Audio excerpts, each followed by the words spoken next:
finally, just for like the basics of Inventor, I'm going to teach you how assemblies work.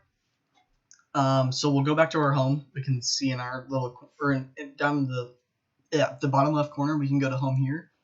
And then you can either go to assembly here, just open up here, or you can go to new, go over here and select standard assembly part, and then just do create.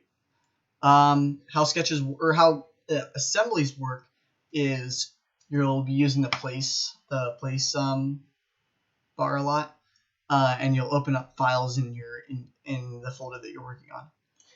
So we'll go back to this part that we made in the last video. It's a weird part. I have no idea why I made this.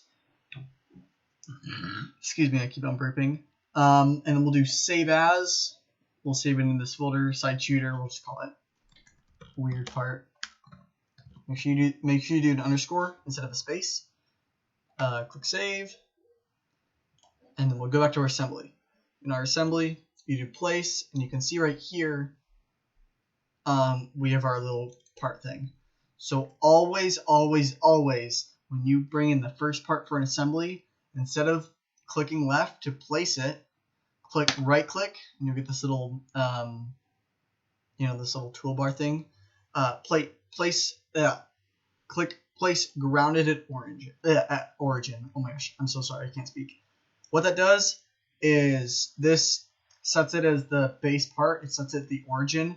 So I go to origin and I open up all the axes. You can see it's placed right at the origin there. There you go. Ta-da! And then grounded means that it can't move. So if I right click on this part, you can go through all these different selections. You can see the word grounded. And if our origin's right here where my cursor is, you can see I can drag the part around. Now if I go back, I ground it again, I can't drag it anywhere. And you always want the first part grounded so it doesn't mess everything up. I'm gonna try to think.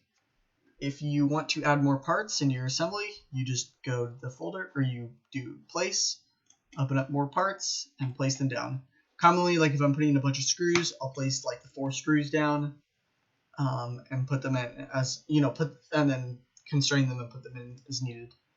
I'm gonna stop the video now, and then I'll explain how to fit pieces together in an assembly.